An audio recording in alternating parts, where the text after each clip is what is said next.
Hello and welcome to my channel. मैं रोहित या स्वागत करता हूँ मेरे यूट्यूब चैनल रोहित की कक्षा में।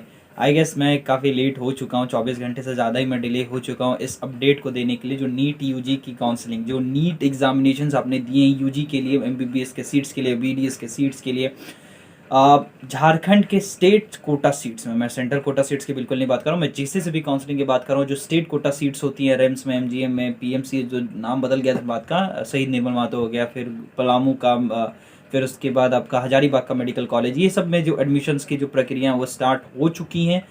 उसकी रिगार्डिंग नोटिस 6 अक्टूबर को ही आ गई थी। मैं बिल्कुल इस नोटिस को दिखाऊंगा, कैसे फॉर्म फिलअप करना ये भी मैं जिक्र बताऊंगा। मुझे पता है बहुत लोगों ने आपके लिए वीडियो बना दी है, लेकिन मेरा काम है अपडेट करना। मैं अपडेट करूंगा और आगे जाके काउंसलिंग जो भी होगी, चॉइस फिलिंग होगी, उस पर भी मैं बताऊंगा। क्योंकि आपके जो भी सीनियर्स आपसे पहले जो निकल के गए 2 साल से, क्योंकि मेरा यूट्यूब चैनल 20 से है, 2020 से, तो 2020 से लेके अभी तक में 2 साल में जो भी बैचेस निकली हैं उनको ज़रूर मैंने हेल्प किया है। नीट की काउंसलिंग से रिलेटेड, इंजीनियरिंग के काउंसलिंग से रिलेटेड, डिप्लोमा के काउंसलिंग से रिलेटेड, और इस बार का भी बैच जो आप लोग निकलोगे उसमें भी मेरा थोड़ा सा, तो मैं चाहूँगा कि थोड़ा सा सहयोग कर दूँ, आपके लिए हेल्प कर दूँ थोड़ा सा आपको चॉइस फिलिंग तक में। जो भी second round, third round, fourth round जब तक होता है तब तक मैं वीडियो ज़रूर बनाता हूँ और आपको अपडेट देते रहता हूँ। मुझे व्यूज़ से तो पहले भी नहीं मतलब था, अब भी मतलब नहीं है, बट आपसे उम्मीद यही करता हूँ कि आप ज़रूर शेयर करिए, वीडियो को लाइक करिए, क्योंकि it takes too much efforts to make this kind of videos, ठीक है। और खास करके जब आप फ्री ऑफ कॉस्ट और बिना किसी स्वार्थ के आप बनाते हो वीडियोज़ को, तो ठीक है। तो सबसे पहले तो आपको स्क्रीन में दिख रहा होगा जीसीसीबी की साइट है। आपको सबसे पहले मैं नोटिस दिखा दूँ तो जो 6 तारीख को आई थी नोटिस, जो उसमें डिस्कस किया गया था सारी चीज़ों को लेके कि क्या क्या चीज़ें होनी चाहिए, नहीं होनी चाहिए, आपके पास कौन कौन से रिक्वेस्टेड डॉक्यूमेंट्स होने चाहिए। एमबीबीएस, बीडीएस और बीएचएमएस की सीट्स के लिए, स्टेट कोटा सीट्स के लिए आपके लिए हो रही हैं, ठीक है। आपको तो नीट यूजी का आपका मार्क तो और स्कोर कार्ड तो सबसे ज़्यादा कंपलसरी है आपके एडमिशन्स के लिए, ठीक है। सबसे पहले तो मेरिट लिस्ट का रैंक बन के ही आएगा, आपका स्टेट रैंक होगा और आपके मार्क्स के बेसिस पे नीट यूजी का, फिर उसके बाद चॉइस फिलिंग स्टार्ट होगी उसी रैंक के बेसिस पे। और उम्मीद करता हूँ आपके पास लोकल रेसिडेंशियल सर्टिफिकेट या परमानेंट रेसिडेंशियल सर्टिफिकेट होगा। और उस चीज़ के बारे में जिक्र इस यहाँ पे इस नोटिस में किया गया। एजुकेशन क्राइटेरिया आप खुद भी बेहतर तरीके से जान सकते हैं।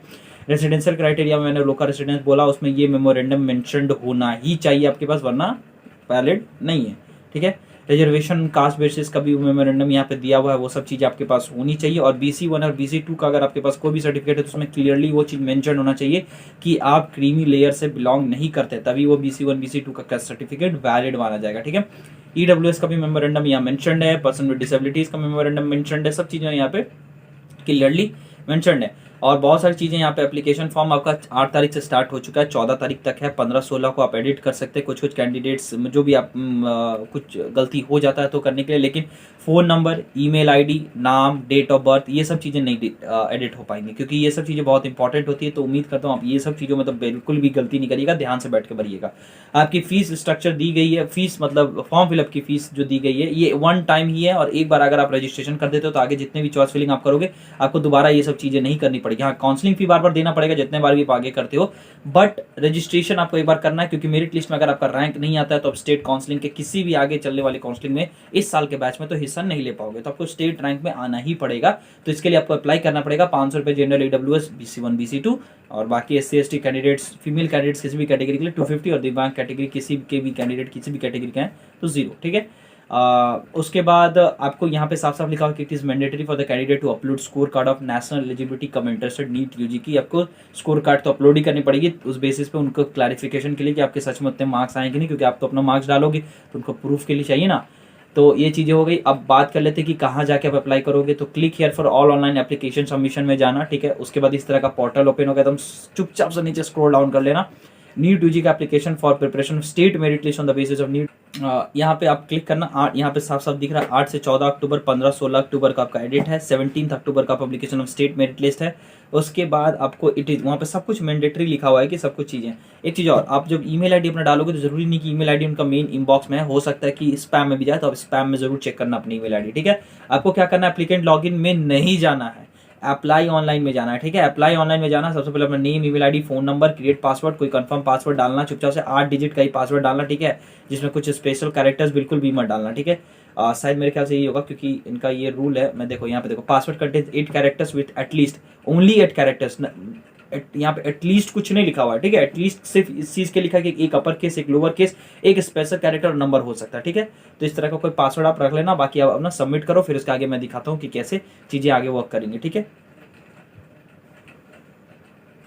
तो जैसा कि मैंने आपको बताया कि यहाँ पे आपको डिटेल्स डालनी थी, तो मैंने वो डिटेल्स डाला। फिर मेरे फ़ोन नंबर पे जो भी मेरा रजिस्टर्ड मेल आईडी और रजिस्टर्ड नंबर मैंने डाला था, फ़ोन नंबर, उस पर एक एप्लीकेशन नंबर आ गया, एप्लीकेशन नंबर, और जो आपने पासवर्ड रखा था एकदम एग्जैक्ट 8 कैरेक्टर का ही रखना है पासवर्ड, ठीक है।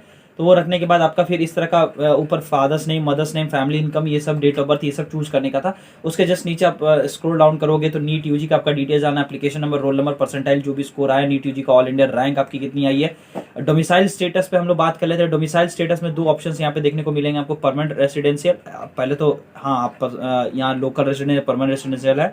रेसिडेंशियल स्टेटस चूज करोगे तो इस बार लोकल रेसिडेंशियल ऑफ झारखंड भी चूज करोगे तो आपको general, SC, ST, BC1, BC2 का कैरेक्टर आपको देखने को मिल जाएगा। तो कोई दिक्कत नहीं, अगर आप लोकल रेसिडेंशियल का सर्टिफिकेट है आपके पास, चाहे वो CO, SDO या फिर DC ऑफ झारखंड स्टेट से भी बनाओ, कोई दिक्कत नहीं है, तीनों वाला चलेगा।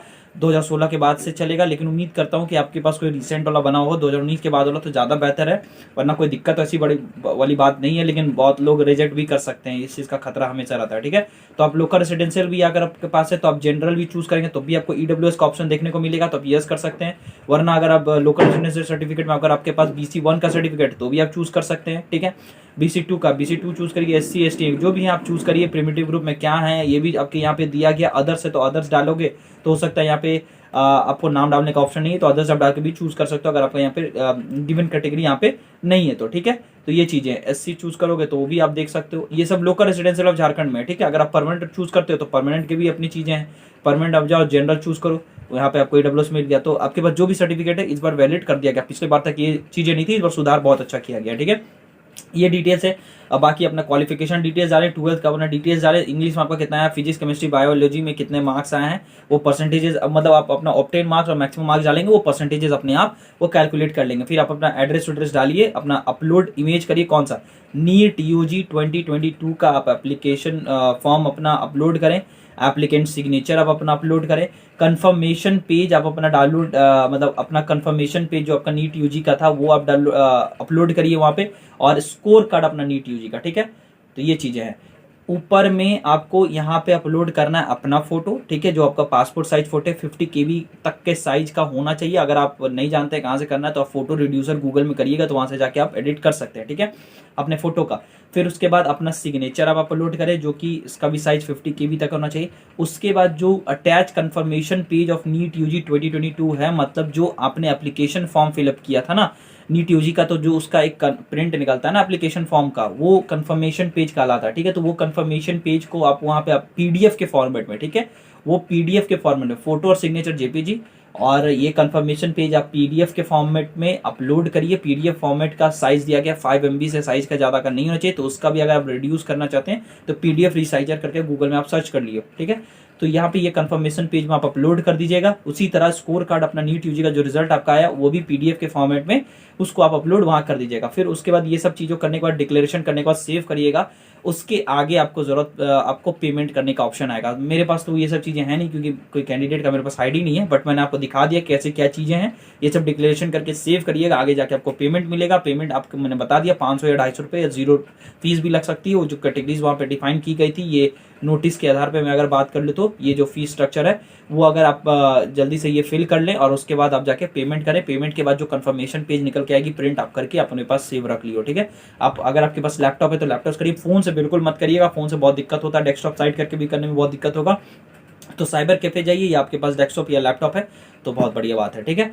तो मैंने 10 मिनट में ये सब चीज़ें कंफर्म करने की कोशिश की कि आप बिल्कुल आप निश्चिंत होकर ये सब करें। अगर कोई दिक्कत होती है तो आप बिल्कुल मुझे मैसेज करिए। टेलीग्राम, इंस्टाग्राम, ट्विटर, लिंक्डइन का डिस्क्रिप्शन बॉक्स में आपको आईडी दिया गया, और प्लीज़ आप टेलीग्राम ग्रुप में जुड़ जाइए कि अगर आप चैनल भी कभी कभी मिस कर देते कोई वीडियो तो टेलीग्राम से आपको कभी कोई मिस नहीं होगा। तो टेलीग्राम आप रोहित की कक्षा ऐसे भी सर्च करिएगा, पब्लिक ग्रुप है, आप इजीली जाइए और उसमें जुड़ जाइए। आपको बहुत बहुत बहुत फायदे होंगे आगे जाके इन कमिंग फ्यूचर, जो भी आप काउंसलिंग चाहे जितने भी काउंसलिंग आप अटेंड करते हैं, क्योंकि चॉइस फिलिंग में हमारी जो भी मैं बताता हूँ एकदम सटीक में बताता हूँ, और वो चीज़ें आप अपने सीनियर से कभी भी जाके मिलेंगे, या कोई भी हमारा चैनल बहुत पहले से देखते रहोगे तो उनको पता होगा। आप ऐसे भी बहुत सारी वीडियोस आप देख सकते हैं नीट UG की, हमने बहुत सारी वीडियोस पहले से भी 2 साल में बना के रखी हुई, 50 से ज़्यादा आई गेस वीडियोस हो गई होंगी।